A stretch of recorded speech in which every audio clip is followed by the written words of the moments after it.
మీరు కర్కాటక రాశిలో జన్మించారా? కర్కాటక రాశిలో జన్మించిన వారు ఈ వీడియోను చివరి వరకు చూడండి.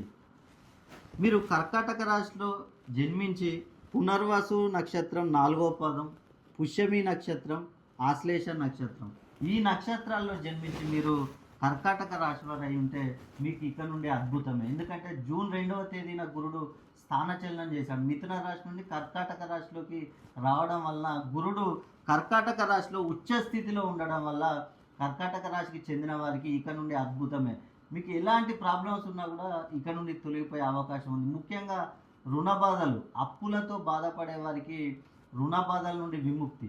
అదేవిధంగా కొత్తగా మీరు ఏదైనా పెట్టుబడులు పెట్టాలనుకోండి, ఇక నుండి పెట్టవచ్చు. రియల్ ఎస్టేట్ కానీ, అదేవిధంగా ఐరన్ వాటర్ రిలేటెడ్ కానీ, చిరు వ్యాపారాలు, పండ్ల వ్యాపారం, చేపల వ్యాపారం, అదేవిధంగా పూల వ్యాపారం, జిరాక్స్ సెంటర్లు, బేకరీ ఇలా పెట్టుబడులు పెట్టినా కూడా మీకు కలిసి వచ్చే అవకాశం ఉంటుంది. అదేవిధంగా విద్యార్థులకు మంచి భవిష్యత్తు అనేది ఉంటుంది. నిరుద్యోగులకు వాళ్ళ ప్యాకేజీలు తగ్గట్టు మంచి ఉద్యోగం అనేది లభిస్తుంది. ఉద్యోగంలో ఉన్నవారికి ప్రమోషన్లు, ఇంక్రిమెంట్లు కూడా వచ్చే అవకాశం. సంతానం కోసం ప్రయత్నం చేసేవారికి సంతానాలు.